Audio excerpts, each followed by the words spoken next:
হযরত ওমর ফারুক রাদিয়াল্লাহু তাআলা আনহু একদিন ঈদের বাজারে উট কেনার জন্য ঈদের বাজারে চলে গেলেন। মুখে রুমাল বেঁধে পরিদর্শন করতে গেলেন। দেখে যাওয়ার পরে দেখে তার কলিজার টুকরা সন্তান আবু সাহামা উট নিয়ে এসেছে। তার সন্তান, কলিজার টুকরা সন্তান আবু সাহামা। তো সবাইকে জিজ্ঞেস করলেন বিক্রেতাদের, এ উট কার? বলে হযরত ওমর ফারুকের ছেলের, আমিরুল মুমিনের ছেলের উট নিয়ে এসেছে। বলে এত টাকা সেই কই পেয়েছে? বলে আপনাকে কেন বলবো। হযরত ওমর ফারুক রাদিয়াল্লাহু তাআলা আনহু তার সন্তানের কাছে চলে গেলেন, ডাক দিয়ে বলতেছে, উট তোমার? বলে হ্যাঁ আমার। বলে উটের মালিক কে? বলে আমি। বলে উট কিনা তোমার কত? বলে আপনাকে কেন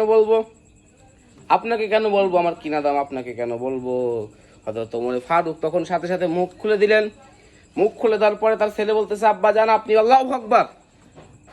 আব্বাজান আপনি এসেছেন? বলে হ্যাঁ আমি তোর বাবা এসেছি। বেটা তুই এত টাকা উট কেনার জন্য এত টাকা তুই কই পেয়েছিস? বলে মামা দিয়েছে, খালু দিয়েছে, অমক দিয়েছে, তমক দিয়েছে। এই কথা বলে বলে তুমি যে উট যে চড়াতা, কোথায় চড়াতা? বলে আব্বাজান আপনার খাস কামরার পাশে যে একটা পাশে মাঠ ছিল, ওই মাঠে আমি এতদিন উট চড়িয়েছি, উট খাইয়েছি, পরিয়েছি।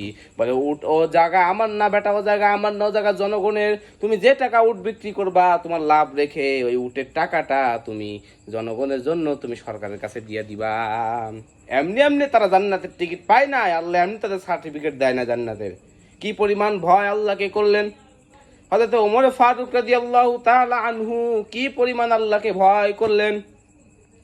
হযরত ওমর ফারুক রাস্তা দিয়ে হেঁটে গেলে ওই রাস্তা দিয়ে একদিন না দীর্ঘ 40 দিন শয়তানের রাস্তা দিয়ে যায় নাই।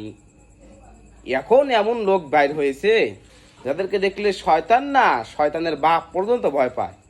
আর তখন হযরত ওমর ফারুক রাদিয়াল্লাহু তাআলা আনহুকে দেখলে শয়তান ওই পথ দিয়ে একদিন না দীর্ঘ 40 দিন যায় না। আল্লাহু আকবার বলেন।